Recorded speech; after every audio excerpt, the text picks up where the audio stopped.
नमस्कार दोस्तों, मैं सचिन कासियान आपका स्वागत करता हूं एस कासियान यूट्यूब चैनल पर।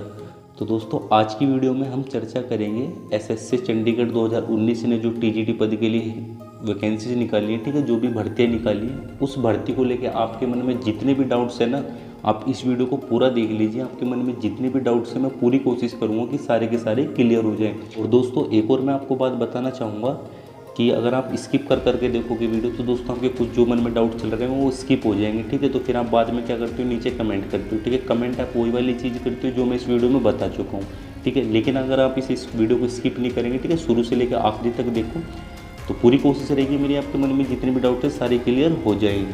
तो दोस्तों, सबसे पहले हम बात कर लेते हैं, हम कैटेगरी की बात कर लेते हैं, ठीक है। जो ये हमारी भर्ती निकली हुई है, ये हमारी जनरल कैटेगरी के लिए ओबीसी, एससी, पीडब्ल्यूडी और एक एक्स सर्विसमैन हो गया, और एक हमारी होती है ईडब्ल्यूएस, ठीक है, ये वाली कैटेगरी होती है। अगर दोस्तों आपको नहीं पता कि ईडब्ल्यूएस कैटेगरी क्या होती है, तो दोस्तों ये जो आर्थिक रूप से कमज़ोर होते हैं ना लोग, उनके लिए ये कैटेगरी होती है। आर्थिक रूप से मेरा तात्पर्य दोस्तों इस प्रकार से है कि मतलब जिनकी वार्षिक आय कुछ मतलब इनका रेशियो होता है, ठीक है, इतने मतलब कुछ भी हो सकता है, 3, 4, 5 जितने भी लाख होंगे, ठीक है। तो उससे अगर इनकी वार्षिक आय कम पड़ती है तो दोस्तों वो लोग इस कैटेगरी में आते हैं, ठीक है दोस्तों। तो ये कैटेगरी हो गई, ठीक है। अब जनरल कैटेगरी तो चलो सामान्य कैटेगरी हो गई, ठीक है। अब ओबीसी कैटेगरी की बात करते हैं दोस्तों।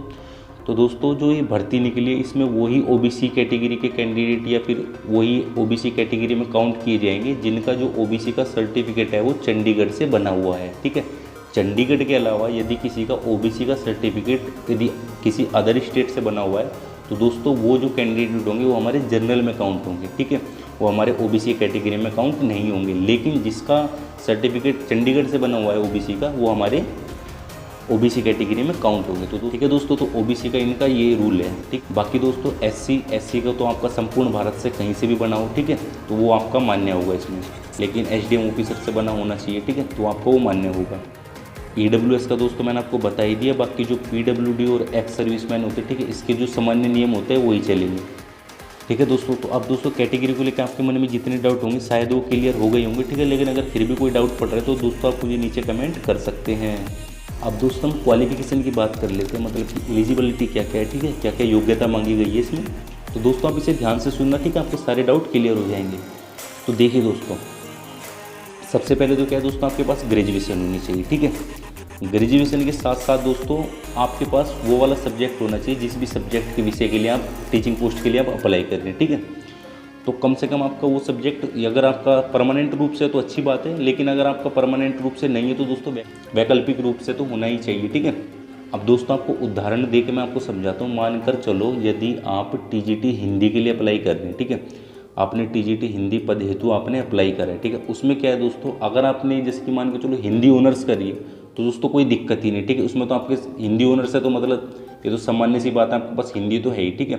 लेकिन दोस्तों मान के चलो अगर आपने बीए प्रोग्राम करा है या फिर हम जिसे बीए पास कोर्स भी बोलते हैं, ठीक है, वो आपने करा है तो आपका उसमें हिंदी वैकल्पिक रूप से होना अनिवार्य है, ठीक है। हिंदी आपका उसमें होना ही चाहिए, वो वैकल्पिक रूप से हो तो भी कोई दिक्कत नहीं, ठीक है। अगर परमानेंट है तो अच्छी बात है, जैसे कि मान लो आपने हिंदी ऑनर्स करी लेकिन आपने बीए पास या बीए प्रोग्राम जो भी कोर्स बोलते हैं, ठीक है, उसमें वैकल्पिक रूप से तो होना ही चाहिए, ठीक है, जब भी आप उस पोस्ट के लिए अप्लाई कर सकते हैं, ठीक है। तो दोस्तों आपको मैंने उदाहरण देके समझा दिया, ठीक है। इस उदाहरण को आप मद्देनजर रखते हुए दोस्तों जो भी आप जिस भी पोस्ट के लिए अप्लाई करेंगे, ठीक है, आप उसमें मिलान कर सकते हैं, ठीक है।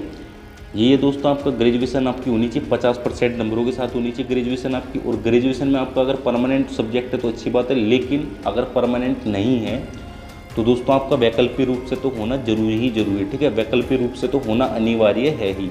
अब दोस्तों कौन सी पोस्ट के लिए कौन कौन से सब्जेक्ट होने चाहिए उसे मैं अभी थोड़ी देर में आपको बता देता हूँ, ठीक है।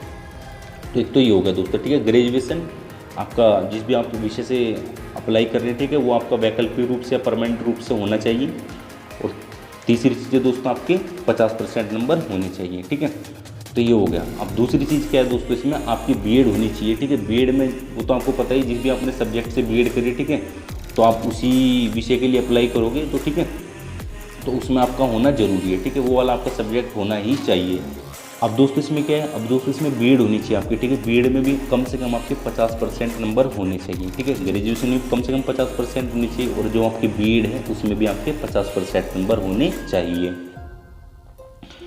ठीक है। अब बीएड में दोस्तों क्या है, देखो बीएड में सबको दो विषय पढ़ाने पड़ते हैं, ठीक है। मान के चलो अगर हम हिंदी का ही दोबारा से एग्जाम्पल ले लेते हैं, ठीक है, तो कुछ लोग क्या करते हैं, मान के चलो किसी ने हिंदी से बीएड करी है, ठीक है। अब हिंदी वाले ने क्या करा है, हिंदी से उसने बीएड करी है, ठीक है। हिंदी के साथ आपने एक और विषय ले लिया, मान के चलो इंग्लिश ले लिया, ठीक है। तो आपने हिंदी और इंग्लिश हो गया आपके 2 विषय बीएड के अंदर, ठीक है। तो अब दोस्तों बीएड में क्या रहेगा, आपने बीएड में 2 विषय ले लिए, ठीक है। आपने हिंदी से बीएड करी और इंग्लिश भी आपने लिया है उसमें, ठीक है। बीएड आपकी हिंदी से ही, लेकिन आपने उसमें इंग्लिश लिया, ठीक है। और आपकी ग्रेजुएशन में अगर आपने वो भर रखा था, मतलब अगर वैकल्पिक रूप से आपके पास इंग्लिश था, ठीक है, तो आप इंग्लिश पद के लिए भी अप्लाई कर सकते हैं। तीसरी चीज़ है दोस्तों, इसमें आपका सीटेट पेपर 2 क्वालिफाई होना अनिवार्य है, ठीक है। ये 3 चीज़ें दोस्तों शुरू की जो मैंने बताई आपको, ग्रेजुएशन 50% नंबरों के साथ, और जिस भी पोस्ट के लिए आप अप्लाई कर रहे हैं वो आपका विषय होना चाहिए। बाकी बीएड 50% नंबरों के साथ होनी चाहिए और आपका सीटेट पेपर 2 क्वालिफाई होना चाहिए। और दूसरी चीज़ दोस्तों क्या है, यदि आपने 4 साल का करा है, मतलब बीए बीएड या बीएससी बीएड जो भी करे, ठीक है, इसमें भी आपके 50% नंबर होने चाहिए, साथ ही साथ आपका सीटेट पेपर 2 क्वालिफाई होना चाहिए। तो दोस्तों आपकी ये क्वालिफिकेशन होनी चाहिए, ठीक है। इसमें दोस्तों सीटेट कंपलसरी, अगर आपने सीटेट पेपर 2 क्वालिफाई नहीं किया है तो आप पोस्ट के लिए अप्लाई नहीं कर सकते, कोई सी भी पोस्ट के लिए अप्लाई नहीं कर सकते। दोस्तों मैं आपको एक बात बतानी भूल गया, जो हमारे 50% नंबर मांगे गए हैं, ठीक है, ग्रेजुएशन में बीएड में जो भी 50% नंबर मांगे गए हैं हमारे, तो दोस्तों जो कैटेगरी से लोग हैं, ठीक है, जो कैटेगरी वाले लोग हैं उन्हें हम 5% की छूट मिलती है, ठीक है। मतलब उनके अगर 45% भी तो भी चल जाएंगे, ठीक है। लेकिन जो जनरल कैटेगरी से हैं उनके नहीं चलेंगे, उनके पूरे 50% होनी चाहिए। लेकिन दोस्तों अगर ओबीसी जो कैटेगरी वाले लोग हैं उन्हें 5% की छूट मिलेगी। लेकिन ओबीसी दोस्तों वही मानने होंगे जो भी मैंने आपको थोड़ी देर पहले बताया, जिनका चंडीगढ़ से ओबीसी का बना हुआ है वही केवल कैंडिडेट ओबीसी में काउंट होंगे। अदर स्टेट से जिन्होंने अपना ओबीसी का सर्टिफिकेट बना रखा है वो ओबीसी में नहीं काउंट होंगे, वो जनरल में काउंट होंगे। दोस्तों मैं आपको पोस्ट वाइज बता देता हूँ, ठीक है, आपके पास कौन कौन से सब्जेक्ट होने चाहिए, ग्रेजुएशन में कौन सी होनी चाहिए, बीएड में कौन सी होनी चाहिए, और जो आपने 4 साल की करी उसमें आपके पास कौन कौन से सब्जेक्ट होने चाहिए, ठीक है। अगर आप दोस्तों टीजीटी साइंस नॉन मेडिकल के लिए अप्लाई कर रहे हैं तो आपके पास ग्रेजुएशन में फिजिक्स केमिस्ट्री मैथमेटिक्स तो होनी ही चाहिए, ठीक है। बीएड में आपके पास साइंस और मैथमेटिक्स होनी चाहिए, ठीक है, कोई सा भी एक होना चाहिए। बाकी यदि आपने 4 साल वाला करा है तो इसमें दोस्तों वही 3 चीज़ होनी चाहिए, फिजिक्स केमिस्ट्री और मैथ, ठीक है। अगर आप टीजीटी साइंस के लिए अप्लाई करते हैं मेडिकल के लिए तो आपके पास जूलॉजी बॉटनी और केमिस्ट्री होने अनिवार्य है ग्रेजुएशन में, ठीक है। बीएड में आपके पास साइंस होनी चाहिए, और अगर आपने 4 साल वाला करा है तो आपके पास जूलॉजी बॉटनी एंड केमिस्ट्री वही सेम चीज़ है, ठीक है। जो आपकी ग्रेजुएशन में वही आपका इधर भी है, मतलब अगर आपने 4 साल वाला करा है। बात कर लेते हैं मैथमेटिक्स की, ठीक है।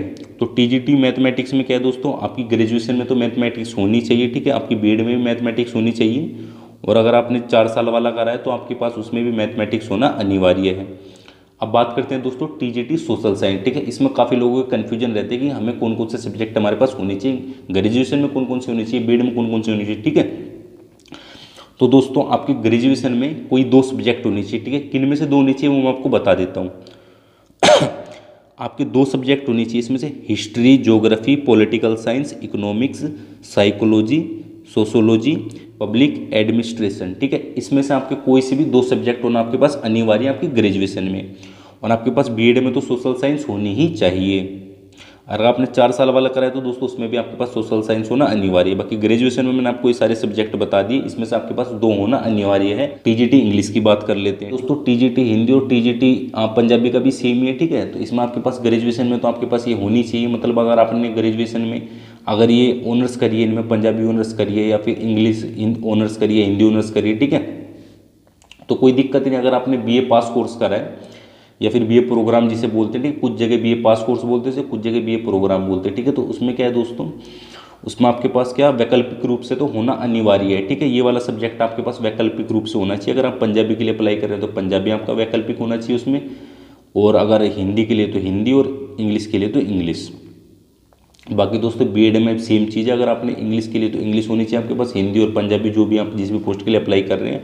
ऐसी जो दोस्तों अगर आपने 4 साल वाला किया तो उसमें भी ये, अगर आप हिंदी के लिए कर रहे हैं तो हिंदी होनी चाहिए आपके पास, पंजाबी के लिए पंजाबी होनी चाहिए, और इंग्लिश के लिए कर रहे हैं तो आपके पास इंग्लिश होनी चाहिए। अब दोस्तों बात करते हैं कि एज कितनी होनी चाहिए। दोस्तों एज 21 साल से लेकर 37 साल तक होनी चाहिए, कम से कम एज 21 साल होनी चाहिए, और अधिक से अधिक कितनी होनी चाहिए, 37 साल होनी चाहिए। बाकी दोस्तों जो कैटेगरी वाले लोग हैं, ठीक है, जो भी हमारे गवर्नमेंट के नियम है, ठीक है, उसके हिसाब से उन्हें छूट मिलेगी एज में, ठीक है। मान के चलो अगर एससी वालों को 5 साल की मिलती है और ओबीसी वालों को 3 साल की मिलती है, ठीक है। दोस्तों हम बात करते हैं सिलेक्शन प्रोसेस की, ठीक है, किस तरह से आपका चयन किया जाएगा। तो सबसे पहले तो दोस्तों आपको पता है आपका रिटर्न एग्जाम होगा, ठीक है, उसमें आपका जितने भी नंबर आएंगे उसकी मेरिट बनेगी, ठीक है। मेरिट के हिसाब से आपका आपका सिलेक्शन होगा। ठीक है, मेरिट दोस्तों आपकी उसकी नहीं बनेगी 10th 12th और आपके ग्रेजुएशन में जितने नंबर है, बीएड में जितने नंबर है, इस हिसाब से मेरिट नहीं बनेगी। जो मेरिट दोस्तों केवल उससे बनेगी जो आप एग्जाम दोगे। ठीक है, उसके बिहाफ पे जितने भी आपके नंबर हैं उसके हिसाब से आपकी मेरिट बनेगी। और दोस्तों पास होने के लिए आपको कम से कम 40% नंबर लाना अनिवार्य है। और दोस्तों इसमें जो हमारा जो नेगेटिव मार्किंग है, ठीक है, इसमें 0.25 की हमारी नेगेटिव मार्किंग भी है। और दोस्तों साथ ही साथ मैं आपको बता दूं, इसमें केवल मेरिट ही बनेगी। मान अगर आपने अगर परीक्षा पास कर दी तो आपका सिलेक्शन हो जाएगा, इसमें इंटरव्यू नहीं है। ठीक है, इंटरव्यू का कोई भी इसमें प्रावधान नहीं है। अगर आपने अपना एग्जाम पास कर लिया तो आपकी नौकरी पक्की, अगर आपके डॉक्यूमेंट सही हैं तो। बाकी दोस्तों जो इसकी भाषा होगी, हमारा क्वेश्चन पेपर आएगा, इसकी भाषा होगी, इसकी दो तरह से आप भाषा दे सकते हैं। ठीक है, या तो आपको इंग्लिश और हिंदी में मिलेगा या तो फिर इंग्लिश और पंजाबी मिलेगा। ये डिपेंड करता है दोस्तों, जब आप फॉर्म भर रहे होगे या आपने भरा होगा तो जब उसमें आपने क्या चूज़ करा है। ठीक है, अगर आपने इंग्लिश और हिंदी को चूज़ करा है तो आपका क्वेश्चन पेपर इंग्लिश और हिंदी में आएगा। बाकी अगर आपने पंजाबी और इंग्लिश को करा है तो आपका पंजाबी और इंग्लिश में क्वेश्चन पेपर आएगा। अब दोस्तों एक और बात है, ऐसा हमेशा तो नहीं होता लेकिन कभी कभी हो जाता है, कुछ कुछ अभ्यर्थियों के ना समान अंक आ जाते हैं। हमेशा बिल्कुल नहीं होता, ऐसा कभी कभी हो जाता है। तो दोस्तों अगर समान अंक आए जो उन्होंने परीक्षा दी है, अगर उसमें यदि समान अंक आए हैं तो दोस्तों उस अभ्यर्थी को प्राथमिकता दी जाएगी। मतलब उसकी नौकरी लगेगी जिसके सीटेट में ज़्यादा नंबर होंगे। ठीक है, मान के चलो अगर कोई अभ्यर्थी मान के चलो एग्जाम के लिए 150 में से 90 नंबर दोनों के आ जाते हैं। ठीक है, या फिर 100 नंबर मान के चलो दोनों के आ जाते हैं। ठीक है, तो 100 नंबर में तो दोस्तों उसमें से उसे ही नौकरी मिलेगी, उसे ही अभ्यर्थी को प्राथमिकता दी जाएगी जिसके सीटेट में ज़्यादा नंबर होगी। ठीक है, तो अगर बराबर नंबर आ जाते हैं दोस्तों तो फिर प्राथमिकता किसे दी जाए ये सीटेट डिसाइड करेगा, हमारा सीटेट के नंबर डिसाइड करेंगे। तो दोस्तों अब बात करते हैं क्या एक अभ्यर्थी 2 पोस्ट के लिए अप्लाई कर सकता है। तो हाँ दोस्तों बिल्कुल, एक अभ्यर्थी 2 पोस्ट के लिए अप्लाई कर सकता है। लेकिन दोस्तों समस्या जब देखने को मिलेगी अगर क्लैश होगी ना दोनों एग्जाम, मतलब एक ही दिन अगर दोनों एग्जाम पड़ गए, मान के चलो किसी ने पीजीटी हिंदी और पीजीटी इंग्लिश के लिए दोनों के लिए अप्लाई कर रखा है। ठीक है, अगर उसके एग्जाम एक ही दिन पड़ गए तो समस्या हो सकती है। बाकी दोस्तों यहाँ पे कुछ भी ऐसा मेंशन नहीं किया गया है कि एक विद्यार्थी 2 पोस्ट के लिए अप्लाई नहीं कर सकता। तो एक विद्यार्थी 2 पोस्ट के लिए अप्लाई कर सकता है, वो आपकी किस्मत पर डिपेंड करता है दोस्तों। अगर एक दिन दोनों एग्जाम पड़ गए तो समस्या हो जाएगी, अगर एक दिन नहीं पड़े तो नहीं होगी। बाकी दोस्तों आप जानते हैं ऑनलाइन आवेदन शुरू हो चुके हैं जिसकी अंतिम तिथि हमारी 27 मार्च 2019 है। दोस्तों आपकी परीक्षा होगी, वो फिलहाल तो कुछ नहीं इसका, लेकिन आपको 10 अप्रैल 2019 को सूचित कर दिया जाएगा कि आपकी परीक्षा कब होने वाली है। मैंने आपको सभी सामान्य जानकारियाँ दे दी हैं। ठीक है, अगर मैं आपके मन में अभी भी कोई डाउट चल रहा है तो दोस्तों आप नीचे मुझे कमेंट कर सकते हैं। अगर दोस्तों आपको वीडियो अच्छी लगी तो वीडियो को लाइक कीजिए, चैनल पर नए हैं तो चैनल को सब्सक्राइब कीजिए और बेल आइकन को भी दबा दीजिए, क्योंकि दोस्तों टीचिंग से रिलेटेड इसी तरह की इंटरेस्टिंग वीडियो आपके लिए लाते रहते हैं। बाकी दोस्तों एसएससी चंडीगढ़ की जो भर्ती निकली है टीजीटी की, इससे संबंधित मैं काफ़ी सारी वीडियो बनाने वाला हूँ। ठीक है, जिसमें आपको बहुत अच्छी जानकारियाँ दी जाएंगी। इसलिए दोस्तों आप हमारे चैनल को सब्सक्राइब करना मत भूलना। तो आज की वीडियो में दोस्तों इतना ही, मिलते हैं अपनी अगली वीडियो में। जय हिंद, वंदे मातरम।